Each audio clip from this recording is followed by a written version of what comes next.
All right, today we're diving deep into the Provincial Assembly of Balochistan.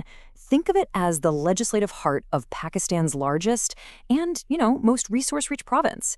So let's get right into it. So let's start with a really big question.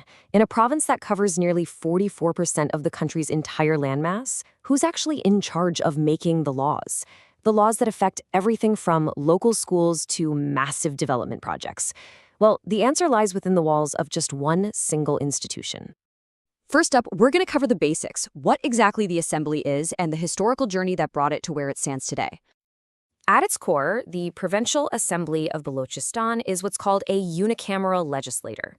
That's just a way of saying it has one single chamber. Its official charter gives it three main jobs. First, making laws. Second, representing the people, their constituents, from all over the province. And third, and this is a big one, keeping a close eye on the government's policies and actions. Now, the Assembly's journey hasn't exactly been a straight line. It was first set up way back in 1972. Then, after a pretty significant gap, it came back together in 1985.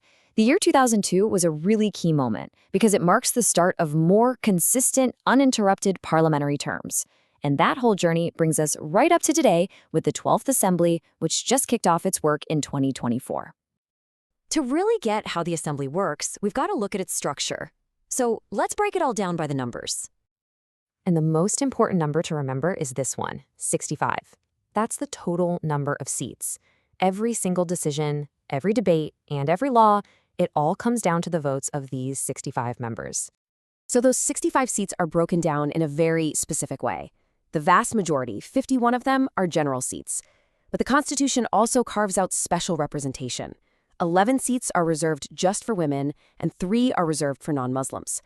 The system is really designed to make sure that different voices and perspectives are included in how the province is governed.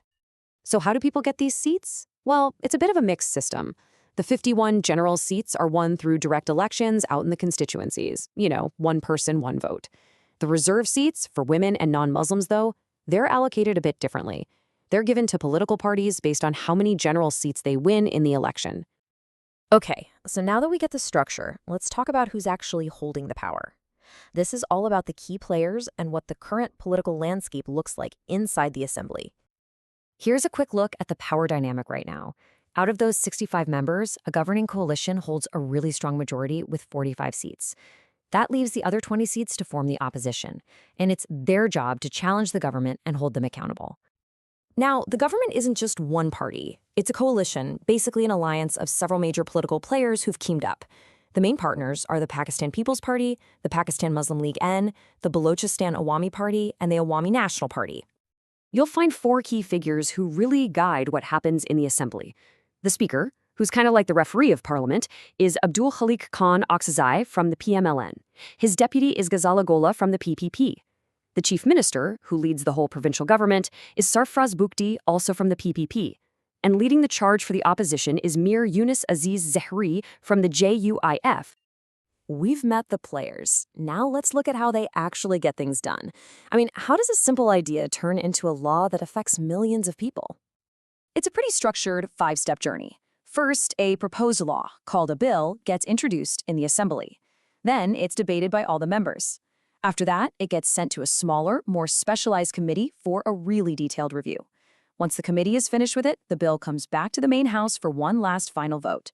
If it passes, boom, it officially becomes an act. It's the law of the land. Okay, let's quickly clear something up. You'll often hear 2 terms thrown around, acts and resolutions. An act, like we just saw, is a binding, legally enforceable law. A resolution, on the other hand, is more like a formal statement. It expresses the Assembly's opinion or its will on an issue, but it's not actually legally binding. This quote right here really gets to the heart of where so much of the real work gets done. While the main chamber is where you see the big, public debates, the committees, they're the engine rooms. That's where the nitty-gritty details of laws get hammered out and where the government's work is really put on the microscope. And there are a whole bunch of different committees. You've got standing committees for specific topics like health or education. There's the super powerful Public Accounts Committee, or PAC, which scrutinizes every bit of government spending. And there are also bodies like the Women Parliamentary Caucus, which focuses on issues that are critical to female legislators and citizens. So, after all this talk about structure and procedure, we get to the most important question of all. Why does any of this matter to the average person? It matters because the Assembly's decisions have a direct, tangible impact on daily life. The laws they pass and the budgets they approve, that stuff determines the quality of schools and hospitals, the path of economic development, how natural resources are managed, and the security of communities.